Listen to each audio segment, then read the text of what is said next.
पन्नगे च सुरेन्द्रे च कौशिके पाद संस्पृशि निर्विशेष मनस्काय श्री वीरस्वामिने नमः। आर्हत वाङ्मय में कहा गया है, जहाँ ये तिन्नि वणिया मूलम घेतूण निगया। एक कथा या प्रसंग का संकेत उत्तरध्ययनानि आगम में किया गया है कि जहाँ ये तिन्नि वणिया मूलम घेतूण निगया एगोत्थ लह ई लाहम एगो मूलेन आगौ एगो मूलम पिहारिता आग ओ तत्थ वाणी ओ ववहारे उवमा ऐसा एवं धम्मे बियान है। आदमी मानव जीवन जीता है और मानव जीवन अपने आप में एक पूंजी होती है। शास्त्रकार ने एक दृष्टांत प्रसंग का संकेत किया है। एक सेठ के 3 पुत्र थे। एक दिन सेठ ने तीनों पुत्रों को बुलाकर कहा कि मैं तो धीरे धीरे अब जीवन के मानो उत्तरार्ध में आगे बढ़ रहा हूं। तुम लोग तो अभी जीवन के पूर्वार्ध में यानी 50 से नीचे की उम्र में हो, तो अच्छी कमाई करो, तुम्हारा कमाई करने का समय है। दूर प्रदेश में जाओ और वहाँ धंधा करो, काम करो, अच्छी कमाई करो। मैं तुम तीनों को 1-1 हजार रुपये यानी 1-1 हजार वो चांदी के सिक्के जो भी दे रहा हूँ, इस पूंजी से कहीं काम शुरू करो और अर्थार्जन का प्रयास करो। और लगभग 12 वर्षों के बाद यहाँ गांव में आ जाना। तीनों पुत्रों ने अच्छे मुहूर्त में माता पिता को प्रणाम करके प्रस्थान किया और एक दूर अच्छे शहर में पहुंच गए। और वहाँ एक जगह स्थित होकर तीनों ने बातचीत की और यह निर्णय किया, तीनों अलग अलग अपने अपने ढंग से अर्थार्जन का प्रयास करें। लगभग 12 वर्ष बीतने को आएंगे, तब इसी जगह पर वापस तीनों को अमुक दिनांक में मिलना है। फिर तीनों यहाँ से अपने गांव चलेंगे। तीनों पुत्र अलग अलग जगह पर चले गए। अर्थार्जन का प्रयास करना था। सबसे बड़े भाई ने चिंतन किया कि क्या करूं, मैं तो पढ़ा लिखा नहीं हूं, धंधा कैसे कर पाऊंगा। संस्कृत में कहा गया है, माता शत्रु पिता वैरी येन बालो न पाठितः। माता शत्रु पिता वैरी येन बालो न साधितः। वह माँ शत्रु है, पिता दुश्मन है, जिसने अपनी संतान को पढ़ाया नहीं है, बच्चे को पढ़ाया नहीं है। और वे माता पिता भी रिपु हैं, दुश्मन हैं, जिन्होंने अच्छे संस्कार नहीं दिए हैं, संस्कार की दृष्टि से बच्चे का निर्माण नहीं किया है। तो बड़े भाई ने सोचा कि मैं तो पढ़ा लिखा नहीं हूँ, क्या करूँ। एक विचार आया कि और तो ज़्यादा नहीं जानता, जुआ खेलना तो जानता हूँ, जुए का प्रयोग करूँ। जुआ खेलना शुरू किया और जो 1000 रुपयों की संपत्ति थी वह भी चली गई, एकदम निर्धन हो गया।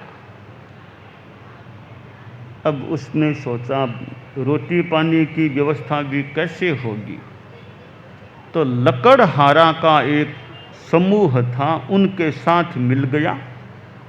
जंगल जाता, लकड़ियां काट कर लाता, बेचता, जैसे तैसे अपना काम चलाने लग गया। दूसरा भाई था, उसने भी सोचा भी मैं भी पढ़ा लिखा नहीं हूँ, क्या करना चाहिए। उसने सोचा ज़्यादा परिश्रम करना ही क्यों है, अपने तो 1000 रुपये हैं, बैंक में जमा करा दूं, ब्याज आएगा, थोड़ा और कहीं कुछ मांग तांग करके काम चला लूँगा, आराम से रहना है, कोई ज़्यादा परिश्रम नहीं करना है।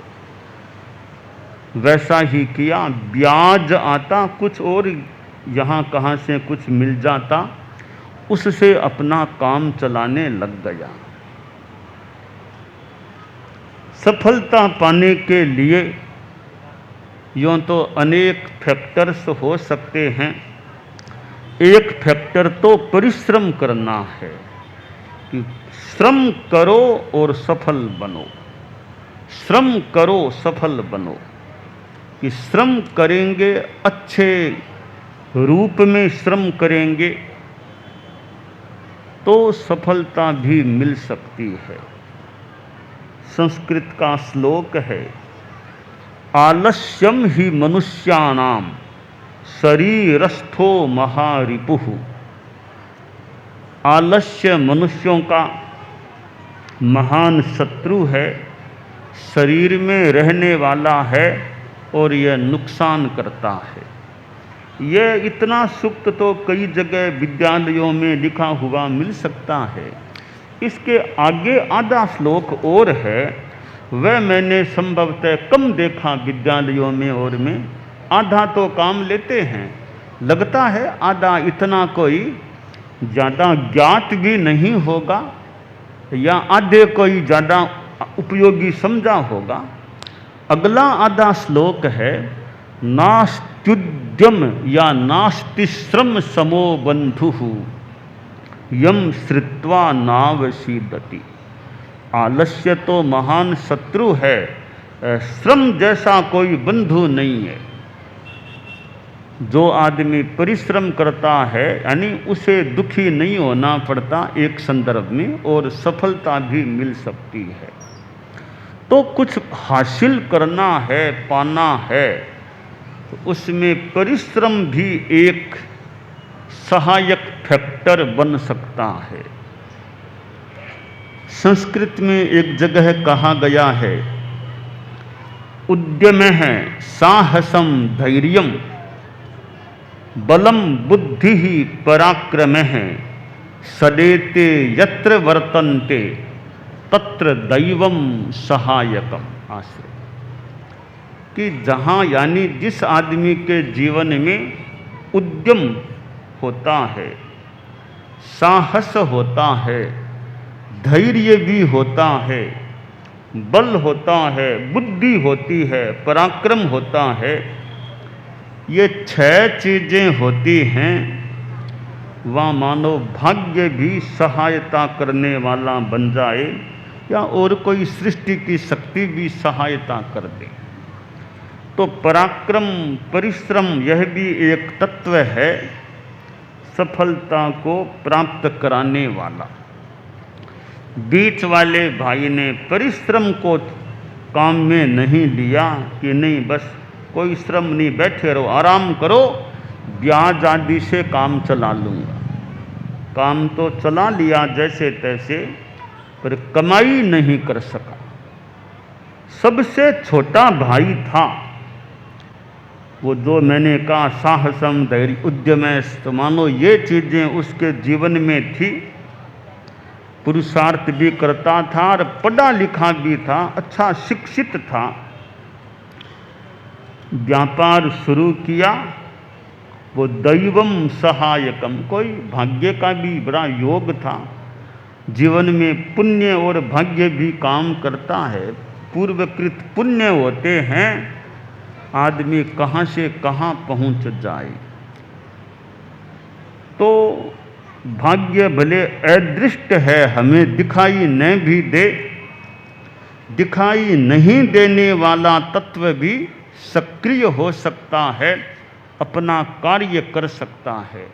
धर्मास्तिकाय दिखाई तो नहीं देता, अधर्मास्तिकाय दिखाई नहीं देता, पर जैसा सिद्धांत है, दिखाई न देने पर भी उसकी सहायता कितनों को, जीवों को, पुद्गलों को मिलती है।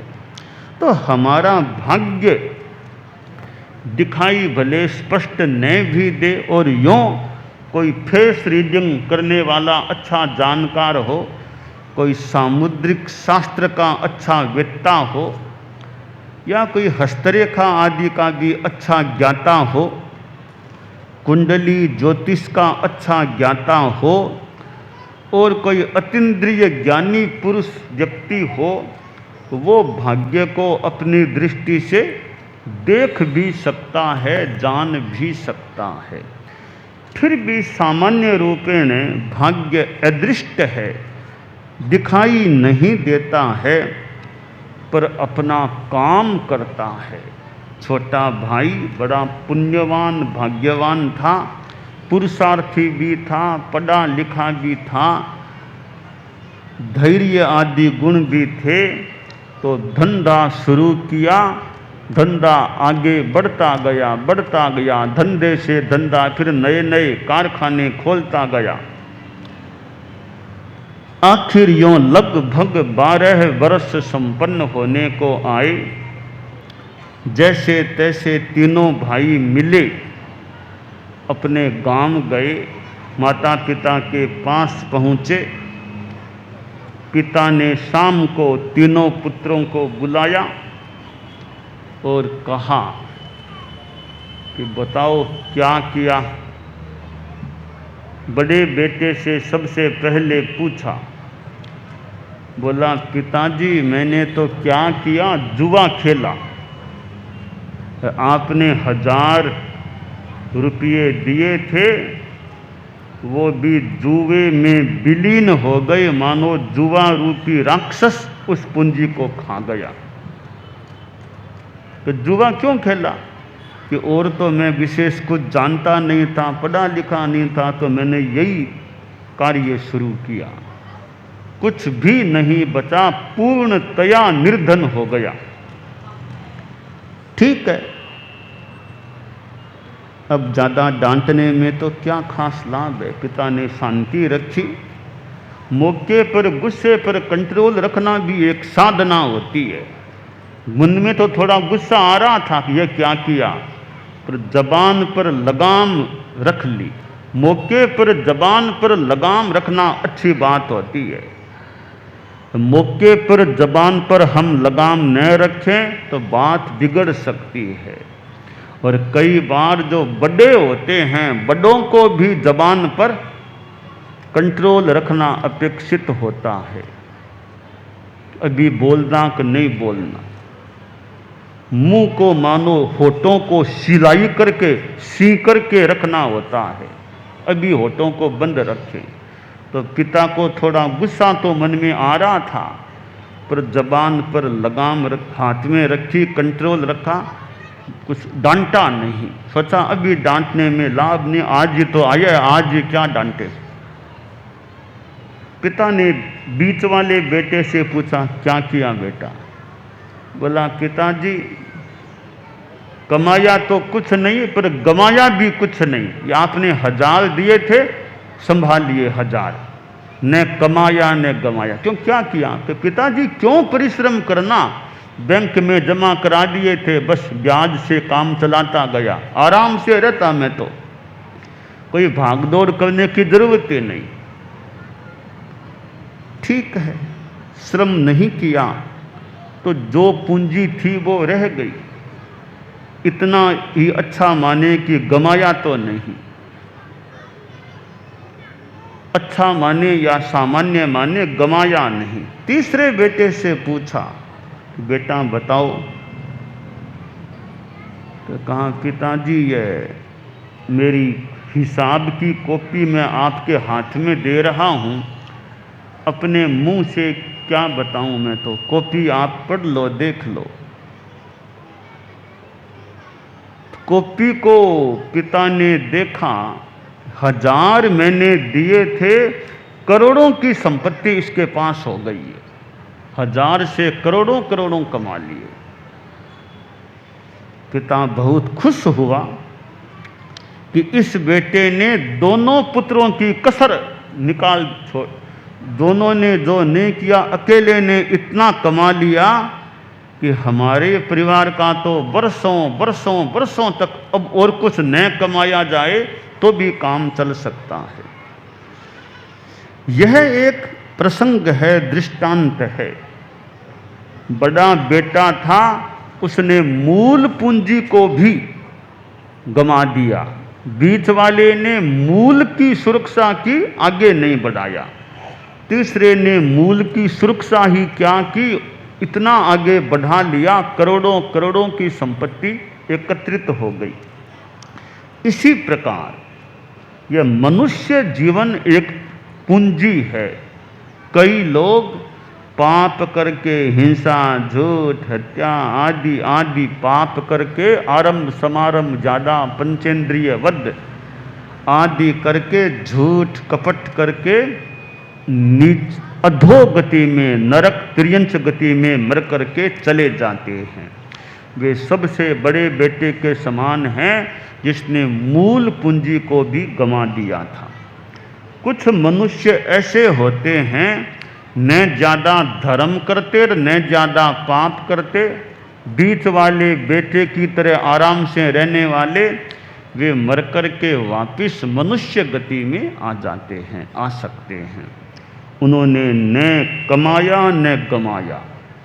कुछ लोग छोटे बेटे के समान खूब धर्म करते हैं, तपस्या करते हैं, साधना करते हैं, कोई साधु बनते हैं, कोई अच्छे श्रावक बनते हैं, और भी कोई बाल तपस्वी के रूप में भी तप कर लेते हैं।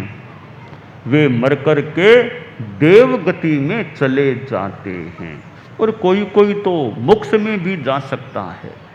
उन्होंने मानो छोटे बेटे की तरह खूब कमाई कर ली। तो हम लोग, आप लोग गृहस्थ हैं, हम तो फिर भी, हालांकि हमारे लिए भी थोड़ा चिंतन का विषय तो हो सकता है, आप लोग तो गृहस्थ जो हैं वे विशेषतया चिंतन करें कि कौन से बेटे के समान हैं, बड़े बेटे के समान हैं या बीच वाले बेटे के समान हैं या छोटे वाले बेटे के समान हैं। पैसे कमाने में मैं नहीं पूछ रहा हूँ किसके समान है, पैसा कमाने में नहीं पूछ रहा हूँ मैं, तो जो दास्तान धर्म के मामले में सोचने की बात है। पैसा तो पता नहीं आजकल कमाने वाले कितना कमाते भी होंगे, या कोई गमाने वाला गमा भी दे तो गमा दे, इतना कर्जा हो जाए कि मानो दब जाए कर्जे से, अनाप शनाप ऋण ले लेते हैं, लगा देते हैं, निष्पत्ति आती नहीं है तो कर्जे से दब भी सकते हैं। फिर भी मैं अभी पैसा कितना कमा रहे हैं कि नहीं कमा रहे हैं कि गमा रहे हैं, इसकी बात नहीं पूछ रहा हूँ। धर्म के मामले में कौन से बेटे के समान हैं, यानी धार्मिक साधना, जीवन अच्छा, नैतिकता, अहिंसा, सद्भावना, इधर स्वाध्याय, ध्यान, संयम, त्याग, प्रत्याख्यान, तपस्या आदि ये अच्छी मात्रा में जीवन में हैं तो आप छोटे वाले भाई के समान हैं। और न विशेष कोई धर्म है न कोई विशेष ज़्यादा पाप है, तो आप बीच वाले भाई के समान हैं। और यदि किसी के जीवन में अपराध, पाप, हिंसा, डकैती, प्राणियों की हत्या आदि आदि कार्य हैं, झूठ कपट ज़्यादा हैं, तो बड़े भाई के समान हैं जो अधोगति में जाने वाले हो सकते हैं। तो कोई भी अधोगति में जाने वाला न हो। हमारी परिषद में तो कोई हो ही नहीं अधोगति में जाने वाला। सब अच्छी साधना करने वाले बनने का हम प्रयास करें। तो यह एक उदाहरण देकर शास्त्रकार ने बहुत सुंदर पथ दर्शन मानो दे दिया है कि ध्यान दो, आत्मचिंतन करो, अपने बारे में देखो, सोचो, विचारो, तुम्हारा जीवन कैसा है। कहीं बड़े वाले भाई के समान तो नहीं बने हुए होना, बीच वाले के समान भी क्यों बने। छोटे वाले बेटे की तरह धर्म की कमाई करने का प्रयास करें। यह समाई भी कमाई है, समाई करना भी कमाई का काम हो सकता है। कितने लोग सामायिक भी करने वाले करते हैं, उसमें फिर शुभ योग भी होता है। यह सामायिक भी एक धार्मिक कमाई का माध्यम बन सकता है। और भी त्याग, तपस्या, इधर ईमानदारी, सद्भावना, लड़ाई झगड़ा फालतू नहीं करना, राड आदि बाढ़, किसी से फालतू राड झगड़ा करना ही नहीं, शांति में रहना, मैत्री भाव रखना। और अपना जितना त्याग, तपस्या, संयम, प्रत्याख्यान, सादगी, संयम जीवन में रहे, वो प्रयास करना चाहिए। तो आदमी की अगली गति भी खराब न हो, ऐसा हमें प्रयास रखना चाहिए कि नीची गति में न जाना पड़े। जो सम्यक दृष्टि होता है, सम्यक्त अवस्था में जिस आदमी का अगला आयुष्य बनता है, वो न नरक में जाता, न त्रियंच में जाता, न मनुष्य गति में जाता, एकमात्र वैमानिक देव गति में ही जाता है, वहीं का आयुष्य बंद करता है।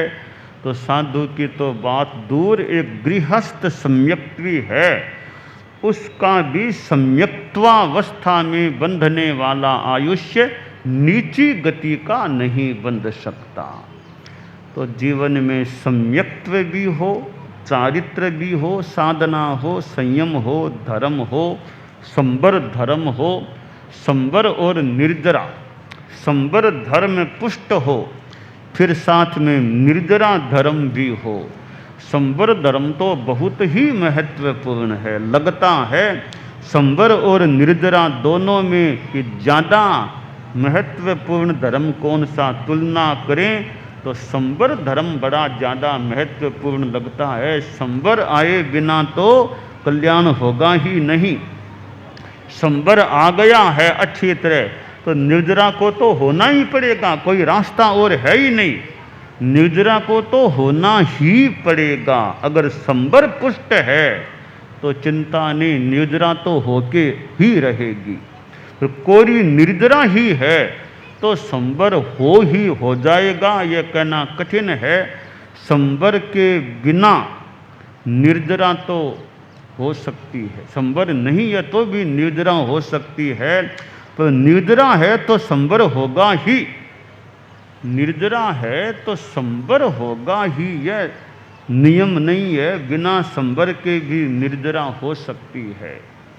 तो संवर ज़्यादा महत्वपूर्ण है। वो हो गया तो निर्जरा का तो होना ही पड़ेगा और कोई उपाय लगता नहीं। ऐसा नहीं लगता कि संवर तो होगा, निर्जरा होगी ही नहीं, ऐसा लगता नहीं। संवर पुष्ट है तो निर्जरा तो होगी ही होगी।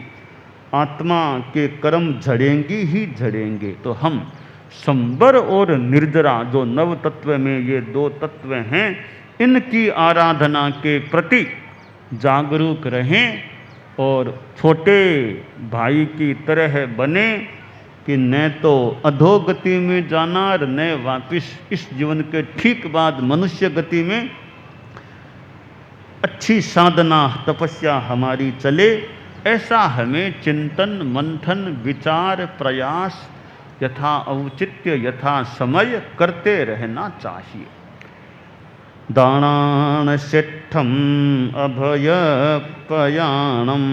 सच्चेषु या अणवज्जं वयन्ति तवेषु या उत्तम बंभचेरम लोगुत्तमे समणी नुनाय पुत्ते।